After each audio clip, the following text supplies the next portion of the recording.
here we are at Bloom 2011 in the Phoenix Park, and we are with Tim Austen from Austen Associates.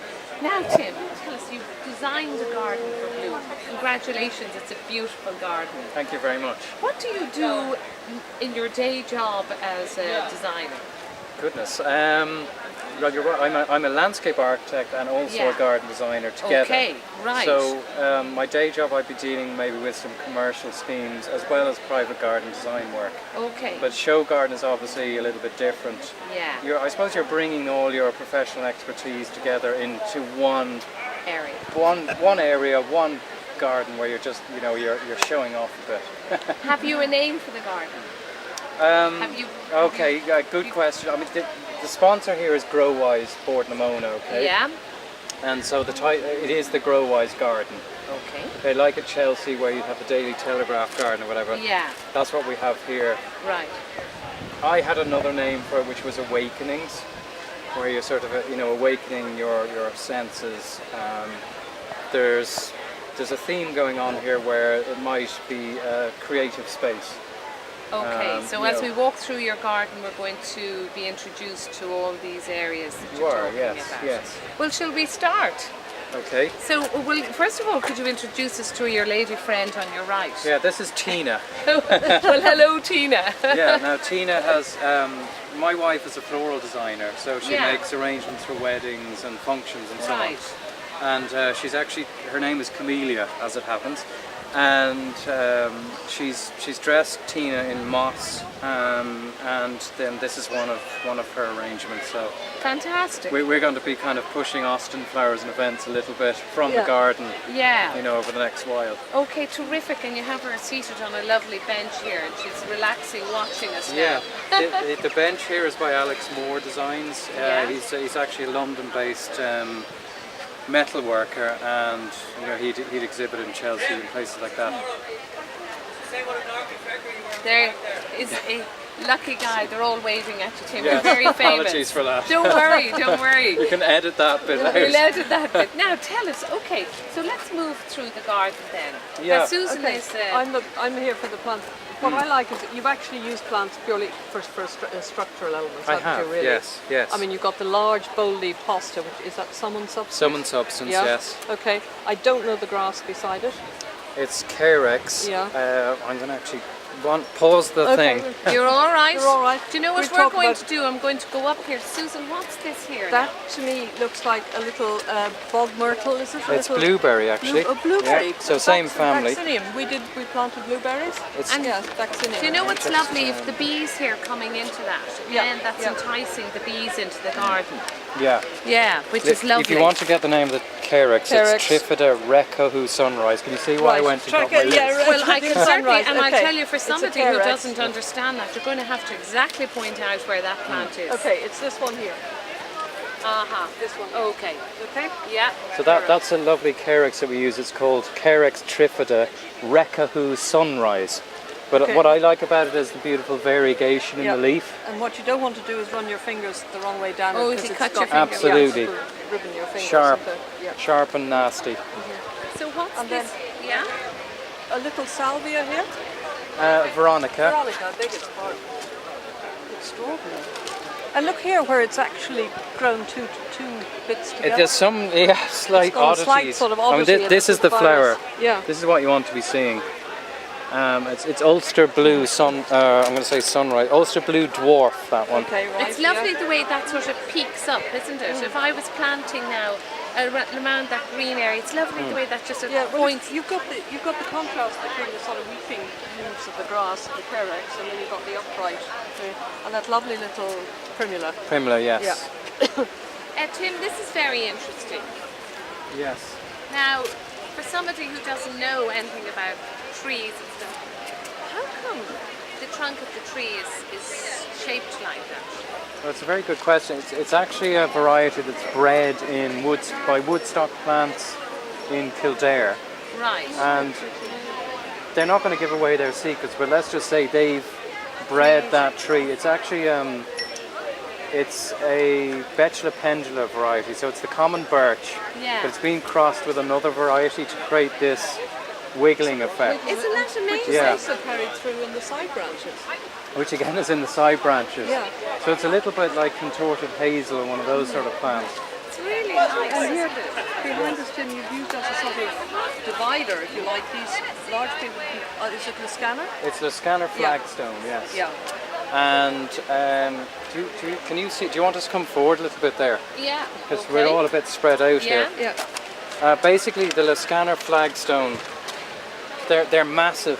I mean, they're massive They're pieces. huge, yeah. They would be about a metre across, and they're actually buried in the ground They'd about have to that be. deep, so Wow. that they're stable.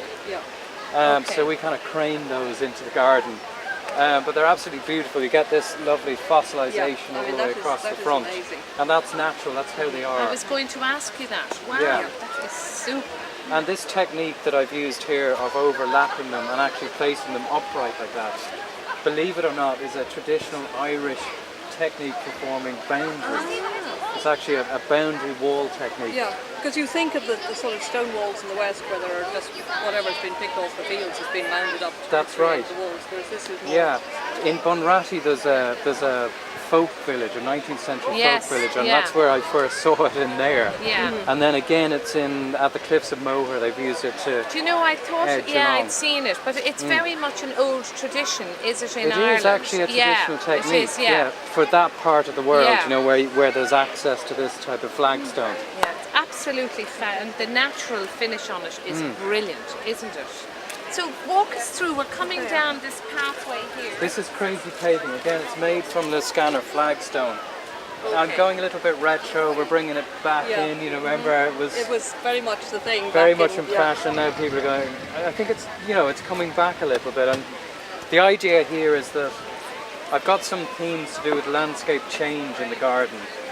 So the crazy paving is a bit like a cracked landscape. You know, like a geological cracking Yeah, going on. yeah. And it's the same with the boardwalk. It's like a fissure kind of cutting through the landscape. You know, like you'd have an earthquake and the ground Yeah. splits open. Yeah, So there's references to kind of geological change going on. terrific. Because I also was just looking at the boardwalk and noticed how it's wider that end than this end. So from that end you've got that huge accentuation of the perspective. We do, yeah. It's actually, when you look at it from that end, you see the board just receding Yeah. into the background. And there's a fantastic view from the other end equally as it opens out.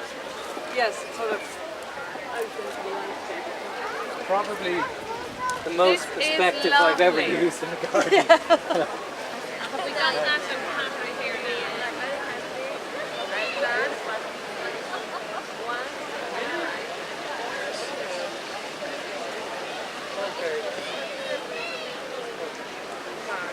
So then, Tim, as we go left here now into the other part of your garden. Yeah, this is kind of opening out towards the front of the garden, past this hosta sum and substance. Yeah, it's a huge hosta, is it? Or It's one of the bigger. one of the bigger ones, yeah. so it's a lovely border sort of hosta, is it? Absolutely. Yeah, very nice. Yeah, For covering an area for you. yes. And then we're opening out towards the front of the garden, and this is one of our pools. I have 3 pools in the garden. Yeah. And, Perspex. why is that? They're about we're kind of looking into them. They're reflective pools. We've covered the bottom in moss, and you could do whatever you want. You could actually put another type of material under there if you wanted to, or just set it down on that to give a very natural look. We're going to be floating candles on there in the evening. But they're actually designed to sort of do what you want, Want with. with them. You can have the water whatever depth you want. Presumably you could go and sit in them. You could paddle around and sit in them if you wanted to, you know. So I think they're kind of a showpiece, but you could use them in the garden and create an interesting effect with them. Yeah, absolutely. And change the mood. And change the mood. And change exactly. the mood. Yes. I love the little spot of colour just where the poppies have just dotted through the grasses. They're Just that very tiny nice, spot aren't of they? colour. Absolutely. Because otherwise it's Can I structural. ask you, what is this surrounding the water? This plant here is Yeah. Caprosma Black Knight. It's quite an interesting plant. It's sort of a shrub, and would give I like the purple and the red colours in it. It's a bit like what's that Pittosporum? Tom Thumb. Yeah. Similar sort of effect. Probably prefer a drier part of the garden. Okay. So we have it out towards the front Yeah. here. Okay. And then to your left, this is Susan, you were commenting I was looking on here this. at the use of this, which is, as you were saying, it was a Watsonia. Yes. And that one's, did you say it's a pale mauve colour? It's a pale mauve colour. Now the reason I've got it in the garden is purely for the texture and Yeah. you know the As you flower said, heads, the way using- they're stretching out and Yeah. kind of over the pathway.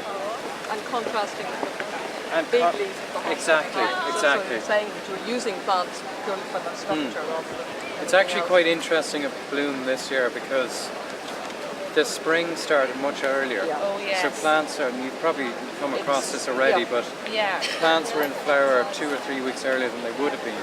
So we were actually, Can I have your attention? things like alliums, you would have seen them at the show before, they're over. I know, it's just Okay. deadly. I was thinking Yeah. of coming up with this and garden having a expert horrible time Yes. getting the plants right. I basically, so we definitely moved towards kind of grasses and Yeah. using textural Yeah, so you're not foliage and so on. hung up on whether it's flowering or No, not. Yeah. absolutely not. But then we've got our poppies, they're just Yeah, perfect. just that little bit of splash.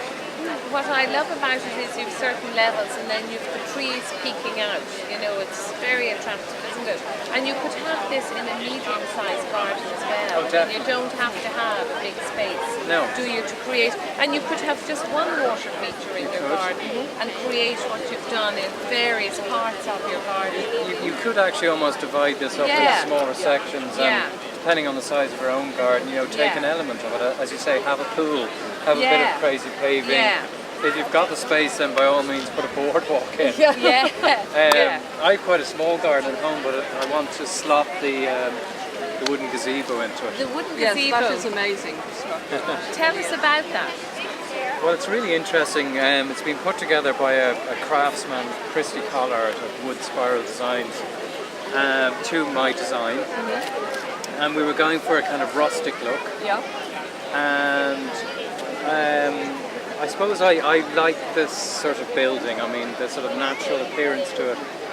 I've done quite a lot of research into kind of cobwood houses and cordwood houses, which are basically made out of wood and clay and so Right. on. So very rustic. And I wanted to put the round windows and the arched doorway and so on. And then I wanted a planted roof. Yeah. And I more or less said to Christy, that's what I want, here's the design, off you go. So he took out his chainsaw and it's made out of, the main uprights are larch. So they've all been stripped down of the bark to give that look. And then the other timber, the logs and the facade around the top of the roof there, that is Douglas fir. And both those types of timber they'll last quite a long time, even without treatment. Even without treatment, you probably get very about handy. 7 years out of them Oh, before that's they even brilliant. start to break down. Yeah. We've actually put in Danish oil, so I could get 20 years out of that. So that's going back to your garden at the end of the show. Hopefully, yes, if I can get the logistics organised of that, because yeah, I'm fed up with doing show gardens and it all disappears off elsewhere. So Yeah. I have that earmarked. So you have that's in your spot. Absolutely, yes. Well, it's a fantastic garden, isn't it, Susan? Many congratulations, Tim. Thank you very much. Tim Austen from Austen Associates. Thank you for talking to us at Garden Hill this afternoon. Thank you. Yeah, thank you. Thanks, Susan.